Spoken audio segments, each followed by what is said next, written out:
ইতিমধ্যে কৈছো যে কি ধৰণে আচলতে প্ৰতিটো স্তৰৰ নেতা কৰ্মীৰ সৈতে কথা পাতিছে প্ৰধানমন্ত্ৰীগৰাকী আৰু সেই সময়ছোৱাত মোবাইল ফোনো কিন্তু ভিতৰত এলাও কৰা নাই সকলোৱে গতিকে অত্যন্ত এটা কনফিডেন্সিয়েল বিষয় গতিকে আগন্তুক নিৰ্বাচনৰ এটা কনফিডেন্সিয়েল কথা তেওঁলোকে পাতিছে যাৰ বাবে কোনো নেতাৰে আচলতে মোবাইল ফোন ভিতৰত এলাও কৰা নাই বাহিৰত মোবাইল ফোনসমূহ ৰাখিবলগীয়া হৈছে সভা বা বৈঠক বা যিখন মত বিনিময় অনুষ্ঠান আছিল সেই মত বিনিময় কৰি আহিহে মোবাইল ফোনসমূহ এতিয়া কালেক্ট কৰিবলগীয়া হৈছে গতিকে তাতে হয়তো কৰবাত এটা কথা স্পষ্ট হয় যে প্ৰতিটো স্তৰৰ লোকৰ লগত অৰ্থাৎ প্ৰতিটো ক্ষেত্ৰতে যাতে কোনো ধৰণৰ খামখেয়ালি নহয় আৰু এই নিৰ্বাচন কেন্দ্ৰিক কথা মই আপোনাৰ ওচৰলৈ আহিছো জ্যেষ্ঠ বিজেপি নেতা বুলি ক'লে আপোনাৰ নামটো আহে আৰু আজি প্ৰধানমন্ত্ৰীয়ে প্ৰথমবাৰৰ বাবে বাজপেয়ী ভৱনত বহিছে বৈঠকত মিলিত হৈছে হয়তো প্ৰতিটো স্তৰৰ নেতাকৰ্মীৰ লগতে এয়া এটা ইতিহাস কেতিয়াও হোৱা নাছিল এনেধৰণে গতিকে আগন্তুক প্ৰধানমন্ত্ৰী ডাঙৰীয়াই অসমৰ কাৰণে সদায় এটা তেখেতৰ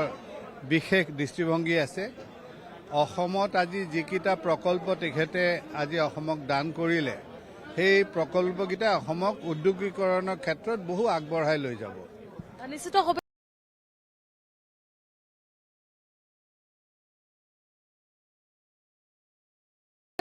যথেষ্ট তাৎপৰ্য বহন কৰে গতিকে মই আপোনাৰ ওচৰলৈ আহিছো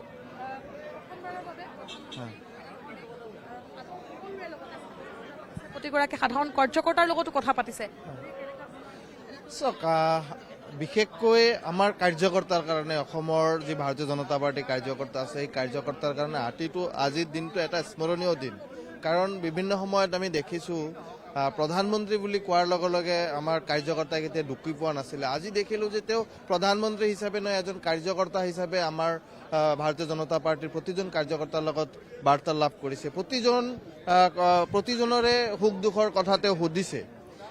এই বস্তুটো আচলতে আমাক কাম কৰাৰ কাৰণে উৎসাহ যোগায় আৰু তেওঁ অসমৰ কাৰণে বা নৰ্থ ইষ্টৰ কাৰণে ভাৰতবৰ্ষৰ কাৰণে যিটো কৰিছে দ্বিতীয় প্ৰধানমন্ত্ৰী মই দেখাও নাই আৰু হয়তো আমি কেতিয়াও দেখিবলৈ পাম বুলি আশাও কৰিব নোৱাৰোঁ সেইকাৰণে মোদী ডাঙৰীয়াৰ লগত আজি যিমান সময়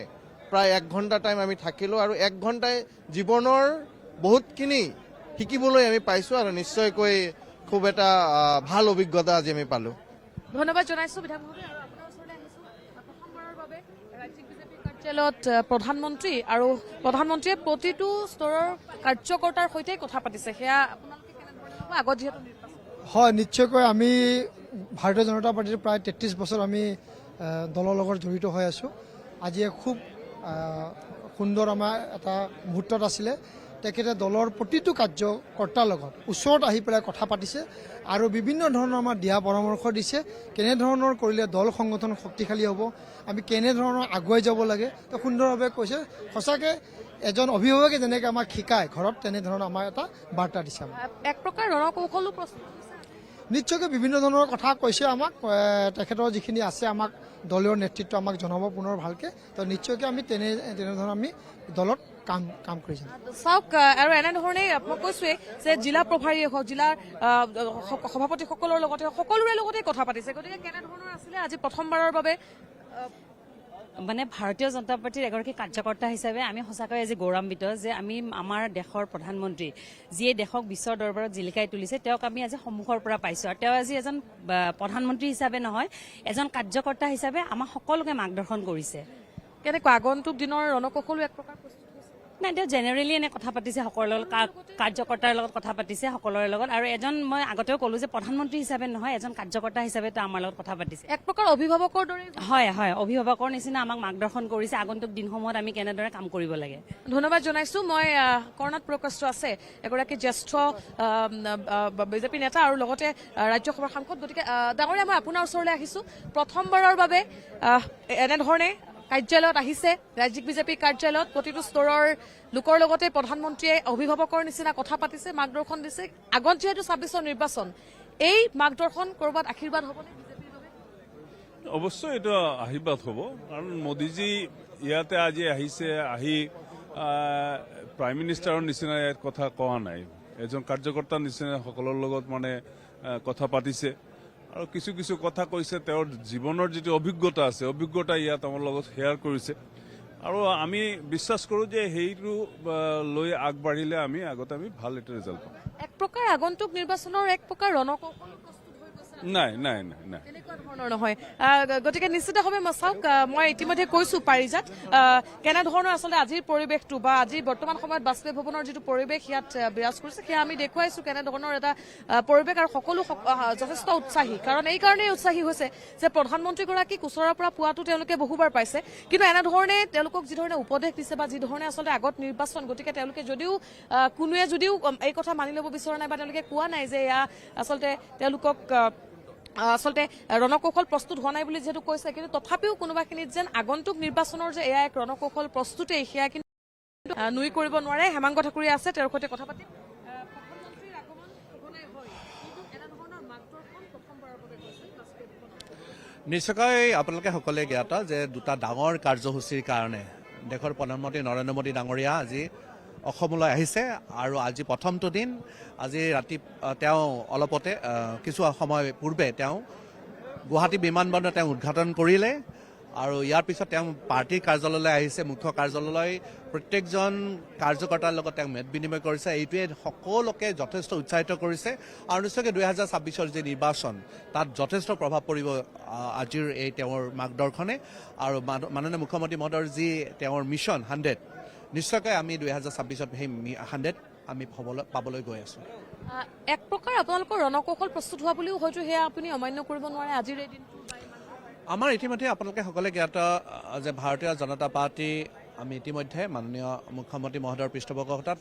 ৰাজ্যিক সভাপতি দিলীপ শইকীয়া ডাঙৰীয়াৰ পৃষ্ঠপোষকতাত ইতিমধ্যে অসমত আমি নিৰ্বাচনৰ কাৰণে বহু দিন আগৰ পৰাই আমাৰ প্ৰিপাৰেশ্যন চলি আছে আৰু সকলো প্ৰস্তুত আমাৰ প্ৰত্যেকটা 126টা সমষ্টিতে আমাৰ প্ৰত্যেকজন কাৰ্যকৰ্তাই ধুনীয়াকৈ কাম কৰি আছে আৰু আমি সকলো প্ৰস্তুতি সম্পূৰ্ণ হৈছে আৰু নিশ্চয়কৈ আজিৰ নৰেন্দ্ৰ মোদী ডাঙৰীয়াৰ আগমনে নিশ্চয়কৈ প্ৰত্যেকজন কাৰ্যকৰ্তাক আকৌ দুগুণ উৎসাহেৰে কাম কৰিবৰ কাৰণে অনুপ্ৰেৰণা যোগাব নিশ্চিতভাৱে ৰাকেশ দাস আছে মই তেওঁৰ সৈতে কথা পাতিম যিহেতু যুৱ চামৰ এগৰাকী নেতা গতিকে যুৱ মৰ্চাৰ সভাপতি গতিকে এই যি মাৰ্গদৰ্শন এই মাৰ্গদৰ্শন আগন্তুক 26ৰ নিৰ্বাচনৰ বাবে আশীৰ্বাদ স্বৰূপ চাওক এগৰাকী কাৰ্যকৰ্তা হিচাপে এগৰাকী জ্যেষ্ঠ কাৰ্যকৰ্তাই আমাক মাৰ্গদৰ্শন দিছে আগন্তুক সময়ত সাংগঠনিক দৃষ্টিভংগীৰে কেনেদৰে আগবাঢ়ি যাব লাগে আগন্তুক সময়ত আমাৰ নতুন প্ৰজন্মক উৎসাহ জনোৱাৰ কাৰণে তেখেতে আগবাঢ়িছে আৰু মই ভাবোঁ যে এনেকুৱা ধৰণৰ মত বিনিময় অনুষ্ঠানৰ জৰিয়তে আৰু প্ৰথমবাৰ যিহেতু ভাৰতীয় জনতা পাৰ্টীৰ ৰাজ্যিক কাৰ্যালয়ত উপস্থিত হৈছে তো আজিৰ পৰা কাৰ্যকৰ্তাসকলৰ উৎসাহ নিশ্চয় বৃদ্ধি হ'ব আৰু তেখেতে দেশৰ প্ৰধানমন্ত্ৰী বা আজিৰ দিনত বিশ্ব নেতা হৈ আমাৰ দৰে সাধাৰণ কাৰ্যকৰ্তাসকলৰ লগতো মত বিনিময় কৰাৰ কাৰণে মানসিকতা দেখুওৱাটোৱে আমাৰ কাৰণে বহুত ডাঙৰ কথা গতিকে আমি উৎসাহী হৈছোঁ সকলোৰে লগত কথাই পাতিছে নে সকলোৰে কথাও শুনিছে তেনেকুৱা মত বিনিময় কৰিছে মত বিনিময় সাধাৰণতে যেনেকুৱা মত বিনিময় অনুষ্ঠান সাধাৰণতে যেনেকুৱা হয় মত বিনিময় হৈছে আৰু সম্পূৰ্ণ আপোনালোকৰ আগন্তুক নিৰ্বাচনৰ এটা ৰণকৌশল বা ৰোড মেপ সকলো বিষয়ে আপোনালোকে নিৰ্বাচন ধৰিব নালাগে আমাৰ কাৰণে এইটো বহুত ডাঙৰ কথা যে এগৰাকী জ্যেষ্ঠ কাৰ্যকৰ্তা আমাৰ কাৰণে যে আমি যাক আদৰ্শ হিচাপে মানো আমি যাক সদায় দূৰৰ পৰা চাওঁ যাক আমি আদৰ্শ হিচাপে লৈ পেলাই নতুন প্ৰজন্ম ভাৰতীয় জনতা পাৰ্টি আগবাঢ়িব আহে তেওঁলোকে আজি আমাৰ লগত কথা পতাটো আমাৰ কাৰণে বহুত উৎসাহী কথা এই বিষয়টোৱে কৈছো যে এগৰাকী যাক আপুনি দূৰৰ পৰা চাওঁ বুলি কৈছে তেওঁৰ লগত বহি যেতিয়া কথা পতাৰ সুযোগ প্ৰতিটো স্তৰৰ নেতাসকলে পাইছে নেতা কৰ্মীয়ে পাইছে গতিকে তেনে ক্ষেত্ৰত এই মাৰ্গদৰ্শন নিশ্চিতভাৱে আশীৰ্বাদ হিচাপে লৈ আগত 26ৰ নিৰ্বাচন গতিকে ইয়াত আপোনালোকে সংগঠন সৰ্বোপৰি তো গতিকে প্ৰত্যেকগৰাকী কাৰ্যকৰ্তাই সংগঠনৰ কাৰণে দিন ৰাত কাম কৰি আছে গতিকে এগৰাকী দেশৰ প্ৰধান সেৱক হৈ পেলাই কাৰ্যকৰ্তা হিচাপে কাৰ্যকৰ্তাক মাৰ্গদৰ্শন দিয়াটো সংগঠনৰ দিশটো আগুৱাই লৈ যাবৰ কাৰণে আমি অধিক ধন্যবাদ জনাইছো মই ইতিমধ্যে কৈছো যে ক'ৰবাত কোনোবাখিনি যদি সকলোৱে হয়তো এই কথা স্বীকাৰ কৰিব বিচৰা নাই বা সকলোৱে কোৱা নাই যে আচলতে ভিতৰত কেনেকুৱা ধৰণৰ তেওঁলোকৰ কথা বতৰা হৈছে ভিতৰত কেনেধৰণৰ তেওঁলোকৰ আলোচনা বিলোচনা হৈছে সেয়া সকলোৱে ক'ব বিচৰা নাই কাৰণ এয়া এটা সম্পূৰ্ণৰূপে কনফিডেন্সিয়েল এটা বিষয় গতিকে তেওঁলোকৰ ভিতৰতনো কি কথা বতৰা হৈছে নিশ্চিতভাৱে তেওঁলোকে হয়তো বৰ্তমান সময়ত সংবাদ মাধ্যমৰ সন্মুখত জনাব বিচৰা নাই কিন্তু ভিতৰত যে মোবাইলো এলাউ কৰা নাই সেয়া আমি দেখুৱাইছো গতিকে ৰূপম গোস্বামী ডাঙৰীয়া আছে মই আপোনাৰ সৈতে কথা পাতিম যে প্ৰতিটো স্তৰৰ লোকৰ সৈতে আজি প্ৰধানমন্ত্ৰীগৰাকীয়ে প্ৰথমবাৰ কাৰ্যালয়ত আহি কথা পাতিছে আৰু আগত 26ৰ নিৰ্বাচন গতিকে এই আশীৰ্বাদ শিৰত লৈ বিজেপি ক'ৰবাত আগবাঢ়িবলৈ আৰু অধিক আগ্ৰাহী ৰূপত আগবাঢ়িব নিশ্চিতভাৱে প্ৰধানমন্ত্ৰী নহয় আজি এজন কাৰ্যকৰ্তাই কাৰ্যকৰ্তাসকলৰ লগত কথা পাতিছে আৰু তেখেতে আমাক যি ধৰণে আজি মাৰ্গদৰ্শন দিলে আৰু আমি এটা উৎসাহ পালে আমাৰ সকলো পুৰা বিজেপি উৎসাহিত হৈছে আৰু টিম হিচাপে কাম কৰিম আৰু অনাগত দিনত আমি 100+ আমি কৰিম বুলি আমাৰ নিশ্চিত আছে মোৰ ব্যক্তিগতভাৱে আমাৰ এইটো বিজেপিৰ নাৰা নহয় কিন্তু মোৰ ব্যক্তিগত অনুভৱ যে 100 আমি ক্ৰছ কৰিম ধন্যবাদ জনাইছো কিশোৰ উপাধ্যায় ডাঙৰীয়া মই আপোনাৰ ওচৰলৈ আহিছো ঠিক একেখিনিয়ে প্ৰশ্ন কাৰণ প্ৰথমবাৰৰ বাবে বাজপেয়ী ভৱনত আহিছে নিশ্চিতভাৱে এজন সাধাৰণ কাৰ্যকৰ্তাৰ দৰে তেখেতে আজি আমাৰ লগত কথা বতৰা পাতিছে গতিকে এজন দেশৰ ক'বলৈ গ'লে বিশ্বৰ এজন নেতা আহি আজি আমাৰ লগত আমাৰে দলৰ প্ৰধানমন্ত্ৰী তেখেতে আহি আমাক সাধাৰণ কাৰ্যকৰ্তাৰ দৰে তেখেতে ব্যৱহাৰ কৰিলে, কথা পাতিলে। তো আমি উৎসাহিত হৈছোঁ, আনন্দিত হৈছোঁ আৰু সকলো কাৰ্যকৰ্তা আপুনি দেখিছে বডি লেংগুৱেজ সকলোৰে ভাল, যে উৎসাহিত আৰু আনন্দিত হৈছে যে তেখেতে কৈছে যে সকলোৱে যে এজন ভাল কাৰ্যকৰ্তা হিচাপে যদি আমি কাম কৰিব পাৰোঁ তাৰে তেখেতে কথা বতৰা পাতিছে। ধন্যবাদ জনাইছো। বাইদেউ আপোনাৰ ওচৰলৈ আহিছো। এটা বিশেষ মুহূৰ্ত, কাৰণ প্ৰথমবাৰৰ বাবে ৰাজ্যিক কাৰ্যালয়ত প্ৰধানমন্ত্ৰীৰ দৰ্শন আৰু আগত 26ৰ নিৰ্বাচন, গতিকে এগৰাকী জ্যেষ্ঠ নেত্ৰী হিচাপে আপুনি কি ক'ব? মোদীজী যিখিনি উপদেশ আমি পালন কৰিম সেইটোৱে আমাৰ কৰ্তব্য। এক প্ৰকাৰ ৰণকৌশলে প্ৰস্তুত হোৱা বুলি ক'ব পাৰি। আমাৰতো ৰণকৌশল সদায় চলি থাকে, আজি বুলি নহয়, গোটেই বছৰ আমাৰ ৰণকৌশল চলি থাকে। এইটো নতুন কথা নহয়, নহয়নে? ৰণকৌশলৰ কথা নহয়, তেখেতে আহিছে আমাৰ লগত কথা বাৰ্তালাপ কৰিছে, সেইটো আমাৰ কাৰণে বহুত ভাগ্যৰ কথা। অভিভাৱকৰ নিচিনা হৈছে। সেইটোৱে ধন্যবাদ জনাইছো। মই ইতিমধ্যে কোৱাৰ ধৰণৰেই হৈছে সকলো, যে যি ধৰণে আচলতে মই আপোনাৰ ওচৰলৈ আহিছোঁ মহোদয়, এটা বিশেষ দিন, কাৰণ প্ৰায়ে হয়তো প্ৰধানমন্ত্ৰীৰ আগমন হয়, কিন্তু এইবাৰ আগত 26ৰ নিৰ্বাচন, গতিকে আজিৰ এই মাৰ্গদৰ্শন বিজেপিৰ বাবে আশীৰ্বাদ স্বৰূপ নিশ্চিতভাৱে হ'ব। মাৰ্গদৰ্শন বুলি মই ঠিক নকওঁ। আমাৰ দেশৰ সৰ্বোচ্চ নেতা, আমাৰ দলৰ সৰ্বোচ্চ নেতাই আমাৰ তৃণমূল পৰ্যায়ৰ কাৰ্যকৰ্তাৰ মুখামুখি হোৱাটো আমাৰ কাৰণে সৌভাগ্যৰ কথা। আৰু তেনেকুৱা এগৰাকী ব্যক্তিৰ মানে সান্নিধ্য আমাৰ প্ৰতিজন কাৰ্যকৰ্তাৰ কাম্য।